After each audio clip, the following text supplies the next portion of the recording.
كتاب أنزلناه إليك مبارك ليدبروا آياته وليتذكر أولو الألباب.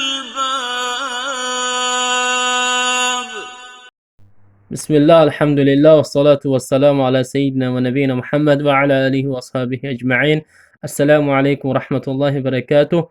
السلسلة هو درس معلم الثاني. امروز درس نيوم حرف ماد رو میگیریم. حرف ماد سه تا است: الف، یا، واو. این سه حرف با وقتی که نوشته میشد ما این رو مددار کرده میخونیم، مانند این که ا ای او. اینجا الف با الف مایده، این شکل رو الف مایده میگن و این رو کسره مایده ای. ا یعنی فتحه الف سکون ا، کسره یا سکون ای، الف ای ضمه واو سکون او، ا ای او. اینجا باشد ب، ب فتحه الف سکون ب، ب کسره یا سکون بی، ب ضمه واو سکون بو.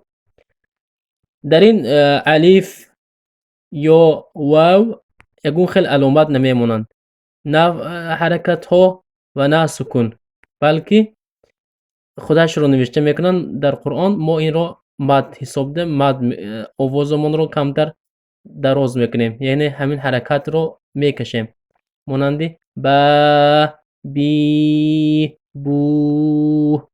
هر وقتی که ما همین الف مد رو میبینیم در قرآن آوازمون رو دراز کرده میخونیم، مانند اینجا تا فتحه الف سکون تا، تا کسره یا سکون تی، تا ضمه واو سکون تو. همین خیل مانند همین خیل هر یک حرف رو دراز کشیده میشیم. اینجا ث، ثی، سو، جا، جی، جو.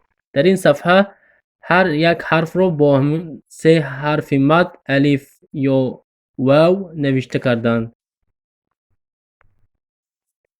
اینجا ما مثال های الف رو میگیریم.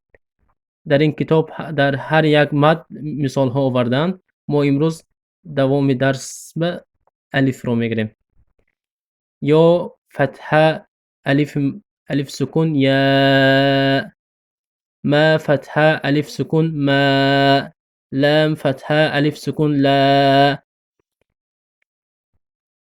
الف کسره ای، ذا فتحه الف سکون إذا، دال فتحة ألف سكون دا، ميم فتحة ما، دا ما، را فتحة ألف سكون را، ميم فتحة ما، را ما، قاف فتحة ألف سكون قا، لا فتحة لا، قا لا. ببینید اینجا ما را قاف کش ساکن. برای چی؟ برای اینکه اینجا به ما این الف مد حساب میشد. کاف فتحه الف سکون کا، نون فتحه نه، کانا، زادا، نارا، ارادا، ما دام، کتابو، عالمو، یکادو، عذابو، عبادي، مالكي، صادقي، كافري، سبحانه، علينا، اهدنا، رزقنا، أصحابا، أبصارا، بما أنزل، وما هم. این بود امروز درس و صلی الله علی نبینا محمد و علی آله و اصحابه اجمعین.